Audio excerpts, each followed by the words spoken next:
Okay, this motor, we believe we have a fuel injection problem, so we have to pull the injector block, this intersection out that's behind the computer and the intake. We're gonna pull it out so we can pull the injectors out, put them on the flow bench, test them, then clean them, flow test them again, and reinstall them. So we're gonna start stripping parts off here. Everything that's in our way, so we can disconnect this stuff and get it off the motor.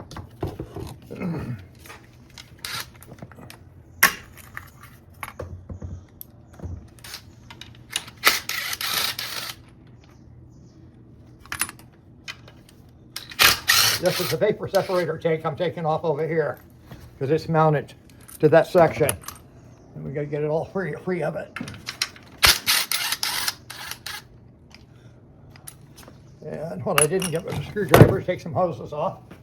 You looking for a flathead or? These types of clamps are actually a no-no. Most do it yourself. First, they go to the parts store and they get these. But if you even tighten these a little bit, they tend to ruin the hoses. The hoses don't hold up long term. Mercury actually puts what we call an odor clamp on them, which are pain in the butt to deal with because you have to cut them off. And then you got to have a special pair of pliers to crimp them back down. But they will not allow you to over tighten them. They'll run out of travel and just stop compressing the hose.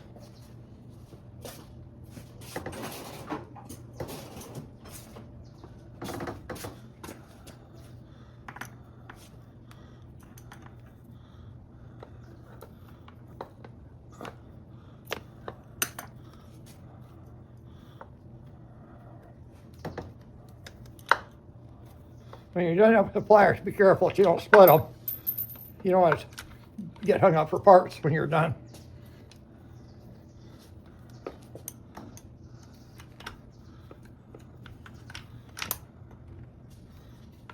If you think there's any doubt you might forget how things go back, be sure to take good pictures. And if you need to, if they might get confused, take a paint pen and put a paint mark on the hose and also on the device it connects to. You can use different colors if you need to. I'll use multiple marks. For instance, put 2 marks on this one, put 2 marks on the housing. So you know that your parts will all line back up when you're done. Some of these hoses are critical. You can't mix them up and put them with something else.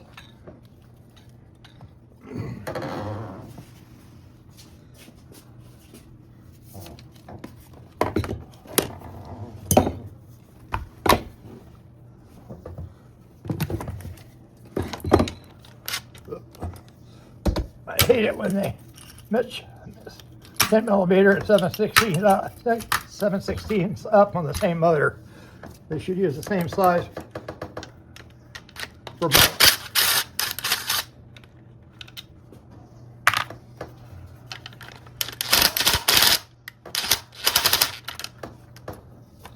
Need a universal socket that way.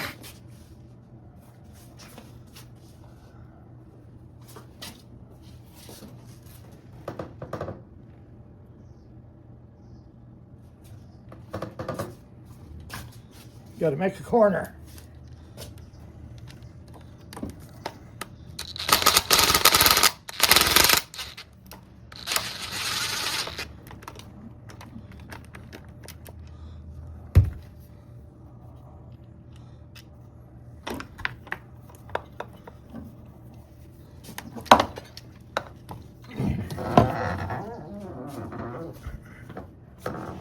So that's the VST and the fuel filter that you just removed? Fuel filter. Has a water and fuel sensor on the bottom of it that is disconnected. This right here, you get a new filter, it comes with it. This is nothing more than 2 electrical pins, side by side. When you get water in it, it becomes conductive. Gas is not as conductive as water, and it changes the signal going to the computer. Since it's water, you'll get a warning alarm. But every time you change the filter, you put a new one in it. It comes with the filter too, by the way. Unplug the computer.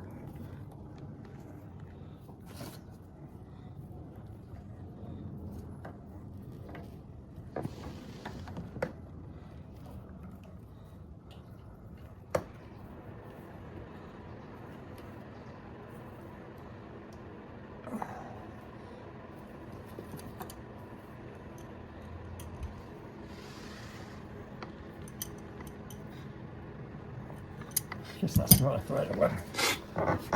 No, it's not.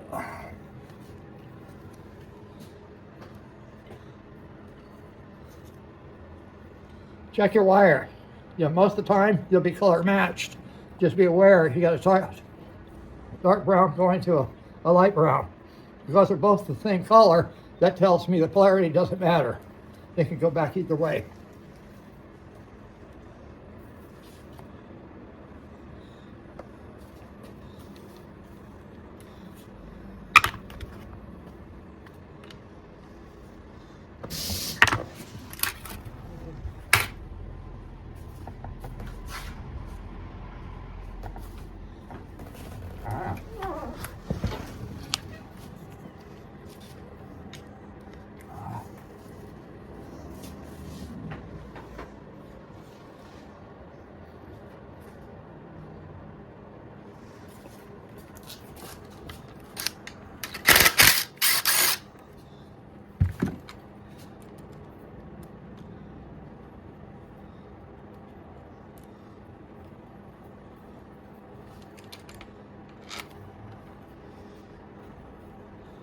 Okay, now we can get the computer itself off.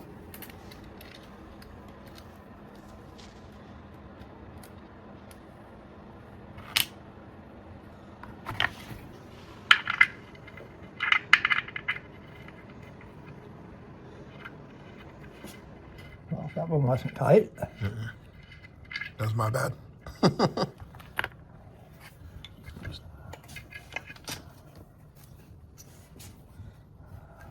Just in case you're interested, this hose here, this goes to a sensor. On automobiles are a separate sensor. These are on the computer. It is a pressure. Manifold absolute pressure.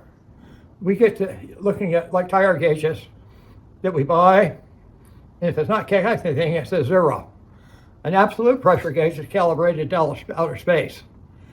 If we're in space, it's going to read 0. When we get into the gravity of Earth, the air pressure at sea level is 14.7 psi. So a map sensor is calibrated to space. That's absolute. So at sea level, it's going to record 14.7. If we start pulling a vacuum on a motor, vacuum is a term to describe something we don't have, and that's pressure on it. So as it goes lower, your pressure goes down. And they're more accurate and more sensitive than outright pressure gauges are. So that's this hose right here. That's what it connects to inside the computer. So if this hose is broke, back we had this put in a while back, this hose was off, and it was contributing to foul spark plugs on it.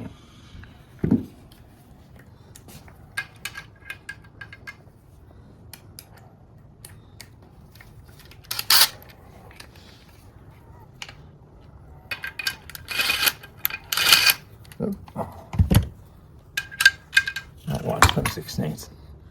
This one, I think. Yep.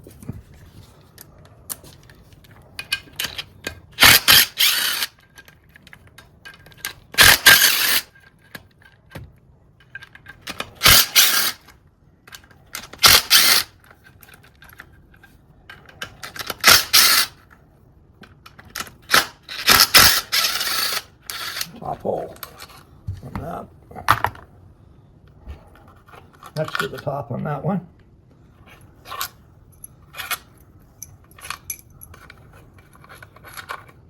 Always take a mental note. And I said, if you can't remember, take pictures. See, you're going to put this stuff back, and sometimes it can be difficult remembering all these details.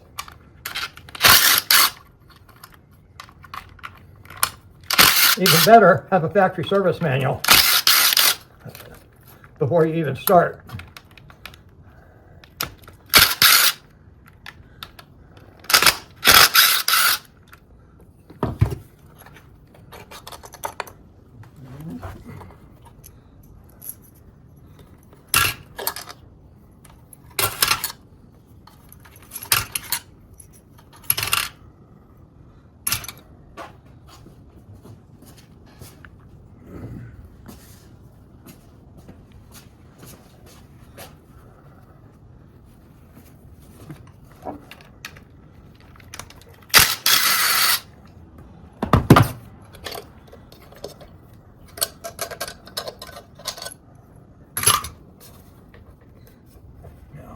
thing.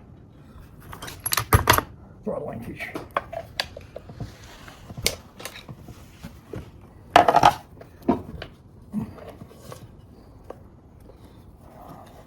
But still connected.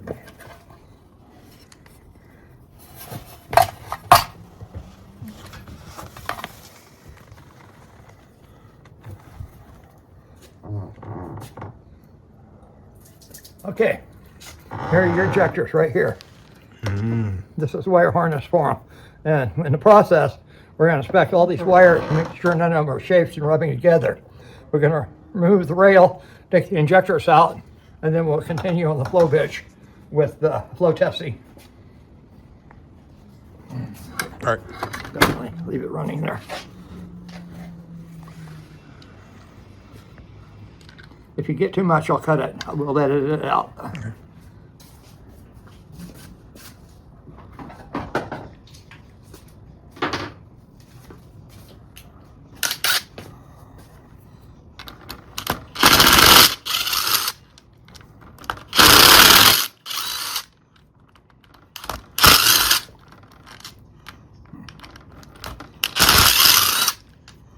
Hey, Leon, can you explain real quick how the fuel injection system works? Real quick, probably not. All right, you're the quickest you can. But fuel injection is the greatest thing since peanut butter. I come from the days of carburetors, and fuel injection is so much easier. But it takes, modern day injection takes a computer to control it. There was early mechanical injection, which never got to high popularity, which was very difficult to control. But the computer controls the pulse width. There's two wires each one. When you turn the key on to run it, you'll notice the red wire goes to all the injectors. That turns on power. Now the other wires are usually color coded. They will be different and fire in pairs usually. That wire, the computer controls the ground. So programming in the computer, they know exactly when and how much time to hold the injector open and allow it to flow fuel, called pulse width. Now, if you need a lot of fuel, they hold the injector open for a longer period of time, such as full throttle. At idle, you need very little. When I have it in the flow bench, I can control pulse width. Kind of give you an example, so you see how pulse width affects fuel flow. A lot of programming goes into the computers to get that right, so you get the right amount of fuel under all conditions, because it's almost infinite possibilities. But it takes a computer, a lithogram, to make that determination accurately. That was a good explanation. Short.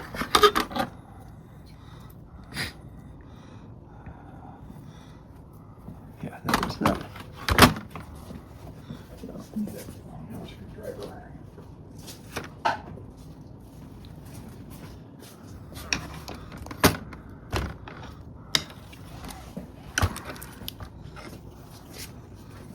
I have some screws.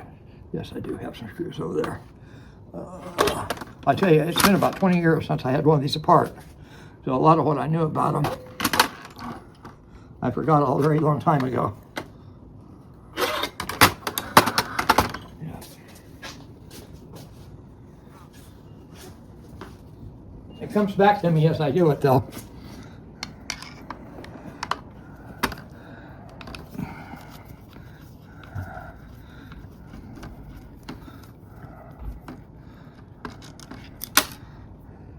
Most shops refuse to even work on these anymore. There's two problems. Is one, parts availability, and the other is most of the people that really knew anything about them have died. They're no longer with us.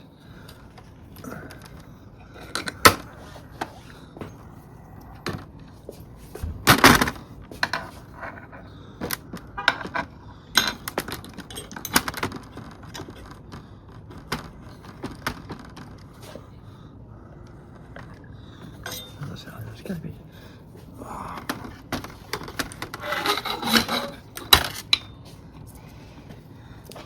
There it is. Thank you.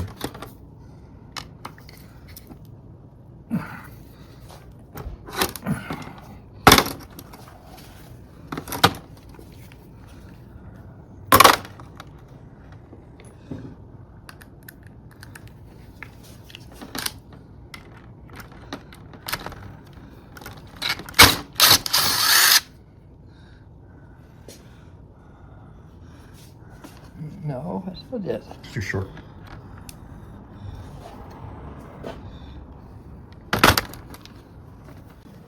Say that one more time? I don't want to waste fluid in this stuff because this fluid is not cheap. So you said you're going to drain the fluid out now? Yes, but I go a little further here.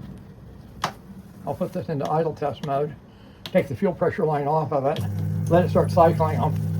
It's not a lot, but when you do a lot of them, you end up wasting a lot of test fluid. So I'm going to put air pressure in here to blow most of that fuel through it. That's just me being frugal. A lot of guys could just lose the fluid, take it off and lose the fluid. But by the time you do 10 or 15 sets, you'd be amazed at how much fluid you did waste. Okay, I'm gonna come off of here.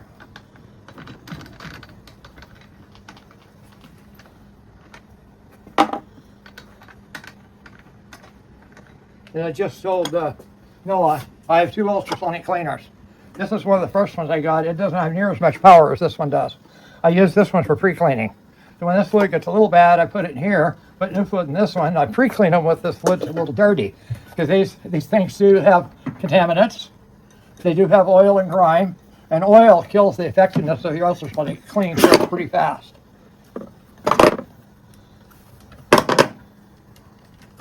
Now, what this machine does, one of the things that makes it so important is I put this thing into where it says ultrasonic pulsing. This starts them pulsing when they're in the cleaner. So you're going to hear them just start click, click, click, click, click. So they're going to be pulsing all the time they're being cleaned. About time.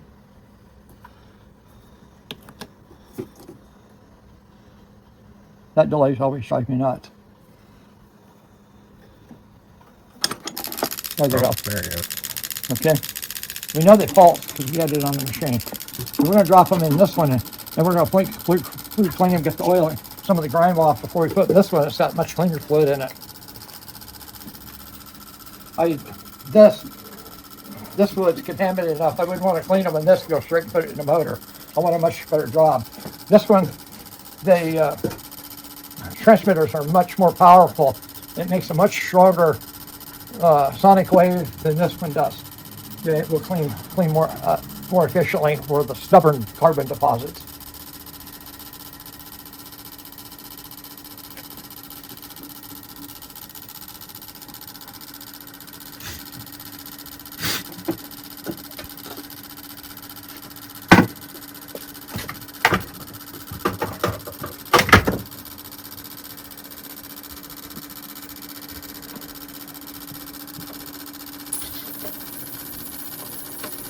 Look in here. See all the bubbles coming out? How ultrasound works is it's little explosions of the water. So the water's on the surface and it's hit with that sound wave that makes it a bubble form of pop. Those bubbles, it's amazing how well they can clean. If you ever look at the lower unit in a boat, you'll see signs of that. Low pressure areas where that's happening as you drive, burns the paint right off your lower units. Etches the aluminum away on it. Aluminum propellers, you see that all the time. It's not ultrasound doing it, it's cavitation from high to low pressure changes.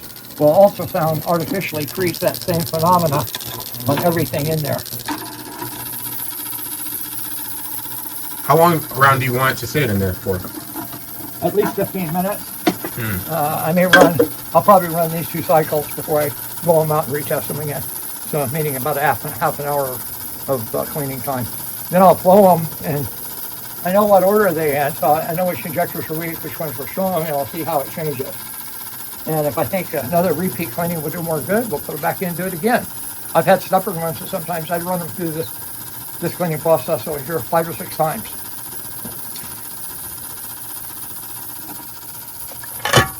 Okay, shut the cameras on. There. Everything looks good there.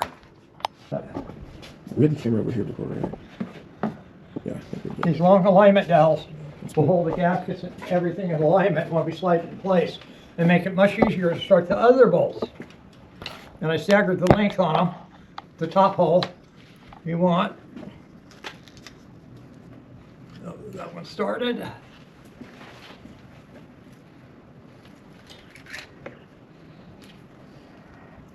No fight, no struggle.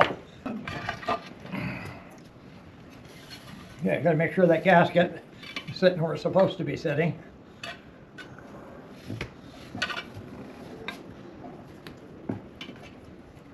And I hope that wire harness isn't in our way here.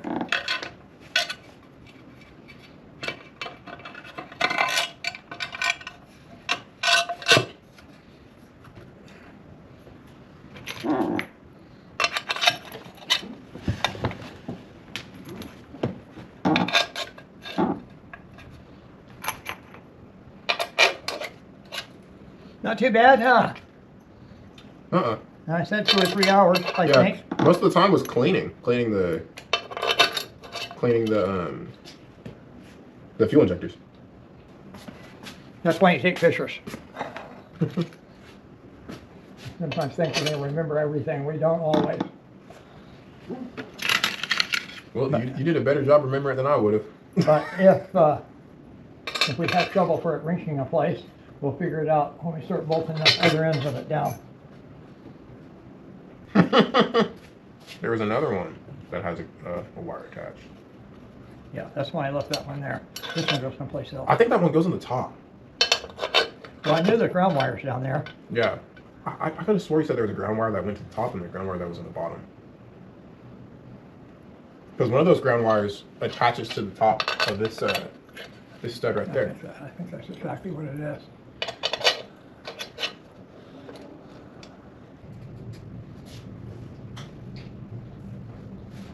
That thing is stout enough. If those bolts weren't so long, if they were short bolts, it would break a short one right off.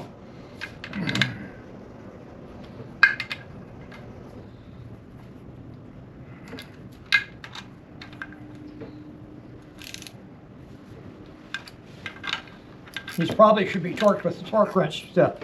Probably about 60 to 70 inch-pounds.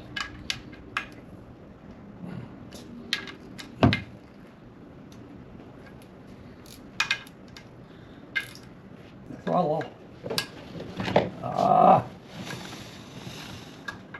You had to get the positioning in the right spot first time, huh? Yeah. Ah, dang.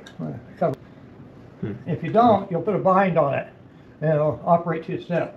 They won't fall off as long as they have a locking nut on it and the locking nut's not wore out.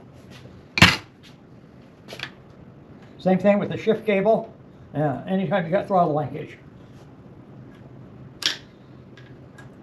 And this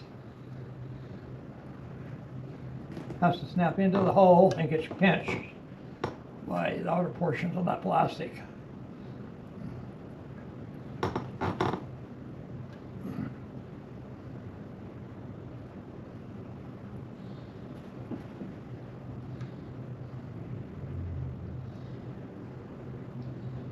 That's the right way.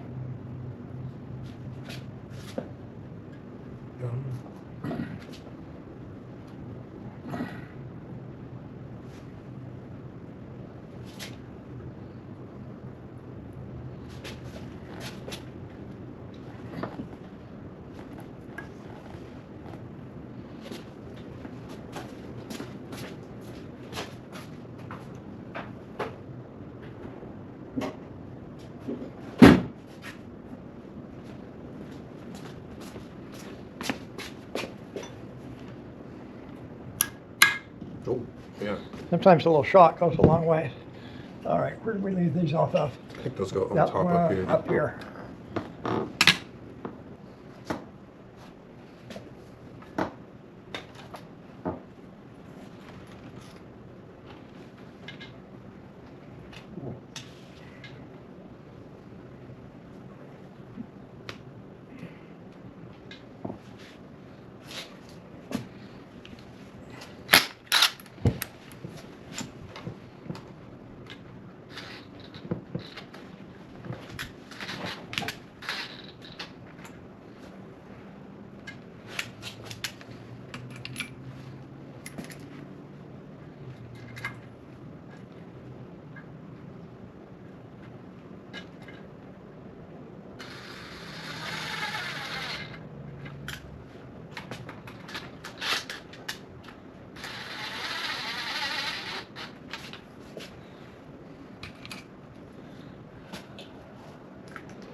about 7/16.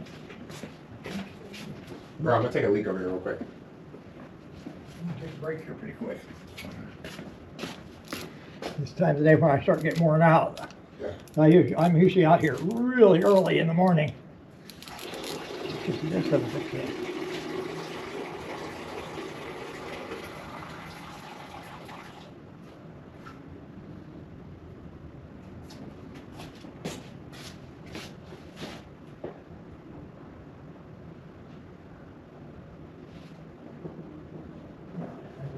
Right?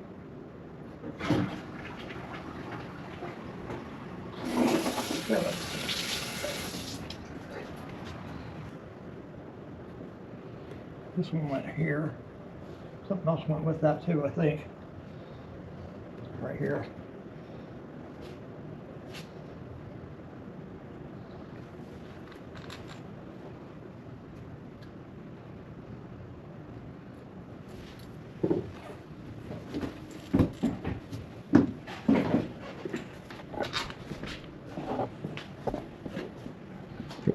Buddy.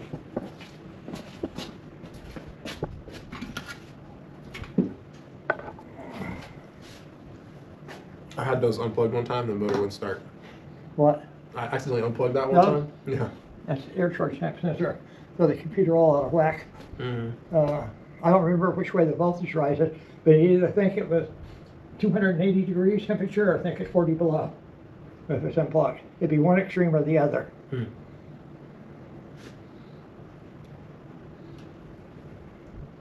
Where's the other half? Up, up. Is that it up there? Right here. Yeah. Like this. Probably laid up here like that.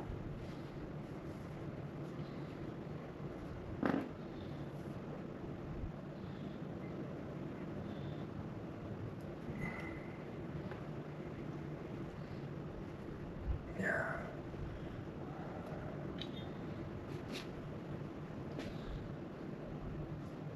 We'll have a little bearing on it. All right. Okay.